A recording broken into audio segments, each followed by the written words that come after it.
Hello hi friends, നമസ്കാരം. അപ്പോൾ നമ്മളിവിടെ എത്തിയിട്ടുള്ളത് ഹണി റോക്ക് റിസോർട്ടിൽ തന്നെയാണ്. അപ്പോൾ അവിടുത്തെ കുറച്ച് ആക്ടിവിറ്റീസും കാര്യങ്ങളും അതുപോലെ ഞങ്ങളെ പ്രോഗ്രാമൊക്കെയാണ് ഞാൻ ഈ വീഡിയോയിൽ ഉൾപ്പെടുത്തിയിട്ടുള്ളത്. എല്ലാവരും സ്കിപ്പ് ചെയ്യാതെ തന്നെ കണ്ടു നോക്കുക കേട്ടോ.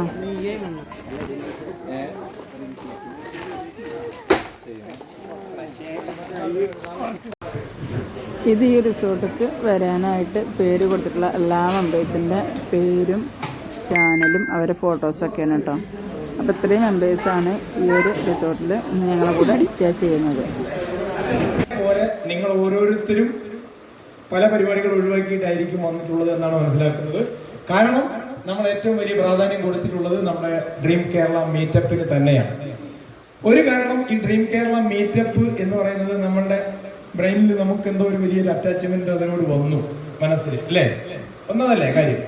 രണ്ടാമത്തെ കാര്യം, ഈ രണ്ടുപേര് ഭാര്യയും ഭർത്താവും നമ്മളെ സ്നേഹപൂർവ്വം ക്ഷണിച്ചപ്പോൾ നമുക്ക് വരാതിരിക്കാൻ പറ്റാത്തത് കൊണ്ടും നമ്മൾ വന്നു. അപ്പോൾ വാട്സപ്പ് ഗ്രൂപ്പിൽ വിശദാംശങ്ങളൊക്കെ എഴുതിയിട്ടുണ്ടായിരുന്നല്ലോ. നമ്മളൊക്കെ ഓരോ തിരക്കൊക്കെ ആയതുകൊണ്ട് നമ്മള് തിരക്കൊക്കെ ആയതുകൊണ്ട് അധികം ചാറ്റിങ്ങിന് എനിക്ക് സമയം കിട്ടിയില്ല. പക്ഷെ നിങ്ങളൊക്കെ ചാറ്റ് ചെയ്യുന്നതൊക്കെ ഞാൻ കാണുന്നുണ്ടായിരുന്നു. നമുക്ക് പ്രോഗ്രാം ആ പറഞ്ഞതുപോലെ തന്നെ കൃത്യമായി നടക്കും. അപ്പോൾ ടൈം ഷെഡ്യൂളാണ് ഇതിന്റെ ഒരു പ്രധാനപ്പെട്ട വിജയം എന്ന് പറയുന്നത്. അപ്പോൾ ഞാൻ ആദ്യം എന്നെ പരിചയപ്പെടുത്ത ഈ ഫോട്ടോയിൽ അങ്ങേയറ്റത്ത് കാണുന്ന ആളാണ് ഞാൻ. ഷിബു, മീഡിയ വിങ്സ് എന്നാണ് ചാനലിന്റെ പേര്. മീഡിയ വിങ്സ് എന്ന് പറയുന്ന ഒരു മാധ്യമ സംരംഭമാണ്. അത് കുറെ മാധ്യമ പ്രവർത്തകർ കൂടിയിട്ടുള്ള ഒരു കൂട്ടായ്മയാണ്.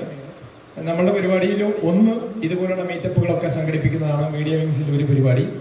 അപ്പോൾ അതിങ്ങനെ കുറേ വർഷങ്ങളായിട്ട് നടന്നുകൊണ്ടിരിക്കുന്നുണ്ട്. പിന്നെ content creation, content writing, social media, digital media promotion, അങ്ങനെയുള്ള പരിപാടികൾ. പിന്നെ മാധ്യമ പഠനവും ഗവേഷണവും ആയിട്ട് ഞങ്ങൾക്കൊരു മീഡിയ ഇൻസ്റ്റിറ്റ്യൂട്ട് ഉണ്ട്, വയനാട് പ്രസ് അക്കാഡമി എന്ന് പറയും. അപ്പോൾ ഈ ഡ്രീം കേരള മീറ്റപ്പ് 3rd എഡിഷനാണ്. ഫസ്റ്റ് നമ്മൾ ആലപ്പുഴയിലായിരുന്നു, ഹൗസ് ബോട്ടിലായിരുന്നു ഉണ്ടായിരുന്നത്. അന്ന് നമ്മൾ കുറേ പേര് ഒന്നിച്ചുള്ളവർ ഇപ്പോഴും ഇവിടെയുണ്ട്. രണ്ടാമത്തെ എഡിഷനിൽ കുറച്ച് പേരും കൂടെ കൂടി, അത് നമ്മൾ വാഗമണായിരുന്നു ഉണ്ടായിരുന്നത്. ഇപ്പോഴും എനിക്ക് ഓർമ്മയുള്ളത്, ആ മുകളിൽ നിന്ന് നമ്മൾ ബങ്കി ജമ്പ് ഒരു ചാട്ടം ചാടിയിട്ട് ജീവനുണ്ട് ഏതായാലും. അങ്ങനെ കുറെ നല്ല എക്സ്പീരിയൻസുകളൊക്കെ മെമ്മറിയിലുള്ള. ഷാലുവിനൊക്കെ ഓർമ്മയുണ്ടാവും, ഹൗസ് ബോട്ട് നമ്മൾ ഇറങ്ങിയിട്ട് ഒരു സെൽഫി എടുത്ത് ഒരു കൊമള ഇങ്ങനെ പറപ്പിച്ചിട്ട് ഞാനിങ്ങനെ എൻ്റെ മൈൻഡിൽ എപ്പോഴും ഓർമ്മയുള്ളത് ഈ ബബിൾസില്ലേ, നമ്മൾ കുട്ടികളൊക്കെ കളിപ്പിച്ചുകൊണ്ടിരിക്കുന്നത്. സാറ് അതിന്റെ പിന്നാലെ തന്നെയായിരുന്നു ഈ ബബിൾസ് പറത്തിയിട്ട് അവസാനം അത് ഞാനിങ്ങനെ ഇടയ്ക്കിടയ്ക്ക് നമ്മളിങ്ങനെ അതെ. അപ്പൊ നമ്മളിങ്ങനെ പല ടെൻഷനും നമുക്കൊക്കെ ഉണ്ടാവുമല്ലോ. ആ സമയത്ത് ഇങ്ങനെ ഇതൊക്കെ റിമൈൻഡ് ചെയ്ത് കഴിയുമ്പോൾ നമുക്കൊരു പ്രത്യേക ഹാപ്പിനെസ് വരും, നല്ലൊരു ഫീലാണ് വരുന്നത്. അപ്പൊ അതുപോലുള്ള ഫീലിങ്സ് ഇനിയും നമുക്ക് ഉണ്ടാവണം, ഹാപ്പിനെസ് ഉണ്ടാവണം. അതുകൊണ്ട് ഇപ്പം മുതൽ നമ്മൾ മറ്റന്നാൾ പിരിയുന്നത് വരെയുള്ള ഓരോ നിമിഷവും ഇങ്ങനെ ഹാപ്പിനെസ്സിൻ്റെതാവട്ടെ എന്ന് ആശംസിക്കുകയാണ്. അപ്പോൾ റിൻസി ചേച്ചിയോട് ഈ മീറ്റപ്പ് നമ്മൾ എങ്ങനെയായിരുന്നു അന്ന് തുടങ്ങിയത്, എന്തായിരുന്നു അതിൻ്റെ ഒരു അവസ്ഥ, ഇപ്പം നമ്മളൊക്കെ ഉണ്ടല്ലോ, എന്താ കാര്യങ്ങളൊക്കെ ഒന്ന് വിശദീകരിച്ചാൽ നല്ലതായിരിക്കും അല്ലേ ജോൺസേട്ടാ? എല്ലാമായ ഷെല്ലി, അതുപോലെ തന്നെ നമ്മുടെ ഈ പ്രോഗ്രാം കോർഡിനേറ്റർ നമ്മുടെ ഷിബു, പിന്നെ നിങ്ങളെല്ലാവരും. കാര്യം എന്ന് വെച്ചാൽ നമുക്ക് എല്ലാവർക്കും ഭയങ്കര തിരക്കുള്ളവരാ അല്ലേ? ഇതിനകത്ത് ഇവിടെ ഉള്ള എല്ലാവരും തന്നെ നല്ല തിരക്കുള്ളവരാണ്. അപ്പം എല്ലാവരും കൂടെ ഒന്ന് ഒത്തുചേരുക, നമ്മളെല്ലാവരും കൂടെ ഒന്ന് സംസാരിക്കുക. നമുക്ക് ഈ ഒരു നമ്മുടെ ഡ്രീം കേരള എന്ന് പറയുന്ന ഈ ഒരു സംഘടന എന്ന് പറയില്ല, മുന്നോട്ടുണ്ടാവും. ഇനിയും നമ്മൾ കൂടുതൽ ആൾക്കാരെ ഇതിലേക്ക് കൊണ്ടുവരികയും ചെയ്യും. അപ്പം ഇനി നമ്മുടെ ഇപ്പോഴത്തെ ഈ ഒരു പ്രോഗ്രാം എന്ന് പറഞ്ഞാൽ നമ്മൾ ആദ്യത്തെ ഒരു ദിവസമായിരുന്നു, രണ്ടാമത്തേത് 2 ദിവസമാക്കി, മൂന്നാമത്തെ നമ്മുടെ പ്രോഗ്രാം 3 ദിവസമാക്കി. ഇനി വരുന്ന പ്രാവശ്യങ്ങളിലൊക്കെ നമുക്ക് വലിയ വലിയ യാത്രകളും വലിയ വലിയ കാര്യങ്ങളൊക്കെ ചെയ്യാൻ സാധിക്കട്ടെ. നമ്മളെ ഇതുപോലെ തന്നെ ഒരുപാട് സ്പോൺസർമാർ നമ്മൾക്ക് സഹായിച്ചിട്ടുണ്ട്. ഇതാ നമ്മളെ കഴിഞ്ഞ വർഷം, അതിൻ്റെ മുമ്പത്തെ വർഷമൊക്കെ നമ്മളെ ഹെൽപ്പ് ചെയ്ത നമ്മുടെ ഒരു സുഹൃത്തുണ്ട് ഇവിടെ. ഇവരുടെയൊക്കെ ചെറുപ്പകാലം മുതലുള്ള നമ്മുടെ ഷാസിൻ്റെ ഒരു ഓണർ കൂടെയാണ്. അപ്പം ഓണർമാരിൽ ഒരാളാണ്. അപ്പം ജുഞ്ചിത്ത് ഇവിടെയുണ്ട്. അപ്പോൾ പുള്ളിയാണെങ്കിൽ ഇന്നലെ ജോൺസൺ ഇങ്ങനെ ഇതിനു മുമ്പേ അവരോടൊക്കെ പറയുന്നുണ്ടായിരുന്നു കാര്യങ്ങൾ. അപ്പം അവരുടെ ആ ഗ്രൂപ്പിലിരുന്ന് സംസാരിച്ചപ്പം ഇന്നത്തെ തിരക്കുകളൊക്കെ മാറ്റി വെച്ചിട്ട് ഫുൾ ടൈം ദാണ്ട വണ്ടിയുമായിട്ട് നമ്മളെ ഹെൽപ്പ് ചെയ്തുകൊണ്ട് പുള്ളി രാവിലെ വീട്ടിൽ വന്ന് എല്ലാവരെയും ഇവിടെ എത്തിച്ചു. അങ്ങനെയൊക്കെയാണ് ഞാൻ പറഞ്ഞില്ലേ, നമ്മൾ പണം കൊണ്ടോ വേറെ ഒന്നുകൊണ്ടോ അല്ല അവരോടൊക്കെ ഉള്ള സ്നേഹം കാണിക്കുക. നമ്മളുടെ ആ മനസ്സിലുള്ള ഒരു സ്നേഹം ഉണ്ടല്ലോ, ആ ഒരു നന്മയുടെയും സ്നേഹത്തിൻ്റെയും ഒരു ഇതിലാണ് അവരൊക്കെ നമ്മളെ ഇങ്ങോട്ട് വന്ന് സഹായിക്കുന്നത്. അപ്പം നമുക്ക് എല്ലാവർക്കും ഒരുപോലെ മുന്നോട്ട് പോകാം. നമുക്ക് ഈ ഒരു പ്രോഗ്രാം എന്താ പറയുക, മാക്സിമം എൻജോയ് ചെയ്യുക. നമ്മൾക്ക് ഓരോ കാര്യങ്ങളും നമ്മൾ എല്ലാ പ്രോഗ്രാമും നമ്മളിങ്ങനെ ചാർട്ട് ചെയ്ത് വെച്ചിട്ടൊന്നുമില്ല, പക്ഷേ നമ്മൾ അത്യാവശ്യം ചെയ്യേണ്ട കാര്യങ്ങൾ ചെയ്തു വെച്ചിട്ടുണ്ട്. ആ കാര്യങ്ങളെല്ലാം നമ്മൾ ചെയ്യുക. ബാക്കിയുള്ള സമയങ്ങളെല്ലാം നമ്മൾ എൻജോയ് ചെയ്യുക. നിങ്ങൾക്ക് കാണാനുള്ളതെല്ലാം കാണുക, നിങ്ങൾക്ക് വീഡിയോ എടുക്കാനുള്ളതൊക്കെ നിങ്ങൾ വീഡിയോ എടുക്കുക. അതുപോലെ തന്നെ എല്ലാവരും പരസ്പരം നമ്മളുടെ ഈ ഒരു ഗ്രൂപ്പ് എല്ലാവരും അങ്ങോട്ടും ഇങ്ങോട്ടും സംസാരിച്ച് നമ്മളുടെ സ്നേഹം അങ്ങോട്ടും ഇങ്ങോട്ടും പങ്കുവെച്ചുകൊണ്ട് നമുക്ക് മുന്നോട്ട് പോകാം. ഇത്രയൊക്കെ എനിക്ക് പറയാനുള്ളൂ. ഇത്രയൊക്കെ എല്ലാം പറഞ്ഞു വെച്ചു. ഇവിടെ ഞാൻ പറഞ്ഞില്ലേ, ഇവിടെ വന്നിരിക്കുന്ന എല്ലാവരും നമ്മുടെ ചങ്കുകളാണ്.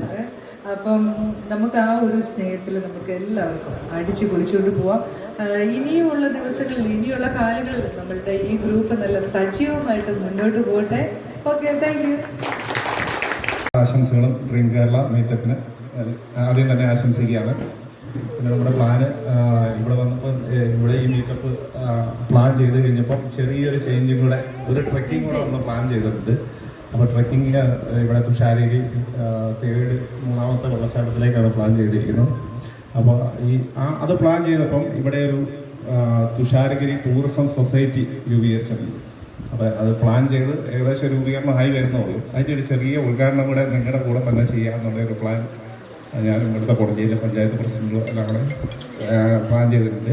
അപ്പോൾ അതും കൂടെ ഇതിൻ്റെ കൂടെ നടത്താമെന്നുള്ളൊരു പ്ലാനാണ്. അപ്പോൾ നമ്മൾ ഫുഡ് കഴിച്ചിട്ട് ഇവിടുന്ന് വെള്ളച്ചാട്ടത്തിലേക്ക് പോകുമ്പോൾ ഒന്നെങ്കിൽ ഇവിടെ അല്ലെങ്കിൽ അവിടെ എൻട്രി പോയിന്റിൻ്റെ അവിടെ വെച്ചിട്ട് നമ്മളൊരു ഫ്ലാഗ് ഓഫ് ചെയ്യുന്നു. അതാണ് പ്ലാൻ. അപ്പം നമ്മൾ മനോരമയുടെ ഇവിടുത്തെ ചാനൽ റിപ്പോർട്ടറിൽ തന്നെ ഇരുന്നുണ്ട്. പിന്നെ വേറെ ആരും ചാനലിൻ്റെ ആൾക്കാരൊക്കെ വരുന്നുണ്ടെന്ന് തോന്നുന്നു, മീഡിയയുടെ. ഓക്കെ, അങ്ങനെയാണ് പ്ലാൻ. അപ്പോൾ അവിടെ പോയിട്ട് തിരിച്ചു വന്ന് ഇവിടെ നമ്മൾ സ്റ്റേ ചെയ്യുന്നത്. അതാണ് ഉദ്ദേശിക്കുന്നത്. Okay okay, thank you. ചേർന്ന് 2024 ഇപ്പോഴും ഏകദേശം 30 പേരോളം നമുക്കായിട്ടുണ്ട്. അപ്പോൾ അങ്ങനെയാണ് ഇതിൻ്റെ ഒരു പ്രത്യേകത എന്താ പറയുന്നത്, പ്രസിഡന്റ് ഇല്ല, സെക്രട്ടറി ഇല്ല, ട്രഷറർ ഇല്ല, പിരിവുകളില്ല, അങ്ങനത്തെ യാതൊരു കാര്യങ്ങളും ഇല്ല. ഷെഡ്യൂൾഡായിട്ടുള്ള വലിയ പ്രോഗ്രാമുകളൊന്നുമില്ല. നമുക്കൊന്ന് പരിചയപ്പെടില്ല ഒരു സെക്ഷൻ, പിന്നെ വല്ല ട്രെക്കിങ്ങോ എല്ലാവരും കൂടെ ഒന്ന് കൂടുക എന്നല്ലാതെ ഒരു മീറ്റിങ്ങോ കാര്യങ്ങളോ അതിന് വേണ്ടിയിട്ടുള്ള ഒരു സമയം കളയലോ അങ്ങനത്തെ ഒരു പരിപാടി നമ്മൾ ആഗ്രഹിക്കുന്നില്ല. അങ്ങനത്തെ പോകുന്ന ഒരു ചെറിയ ഗ്രൂപ്പ് എന്ന് പറയാം. പിന്നെ നമുക്ക് വിചാരിച്ചതിൽ നമ്മുടെ ഗസ്റ്റ് ബിനോജ് എത്തേണ്ടതായിരുന്നു, പക്ഷേ എൻ്റെ ഫാദർ ഹോസ്പിറ്റലിലായിരുന്നു. അതുകൊണ്ട് ഇന്നലെ ഡിസ്ചാർജ് ആയിട്ടുണ്ട്. ഇന്ന് ഉച്ചയാകുമ്പോൾ കയറും. രാത്രിയിൽ ശതാബ്ദിക്ക് കൊടുത്തു എന്ന് അറിയിച്ചിട്ടുണ്ട്. ബിനോജ് നാളെ. പിന്നെ 1-2 പേര് നാളെയായിട്ടൊക്കെ ജോയിൻ നിൽക്കുക. അത് മാത്രമേ ഉള്ളൂ, വേറെ ഒന്നുമില്ല. Thank you.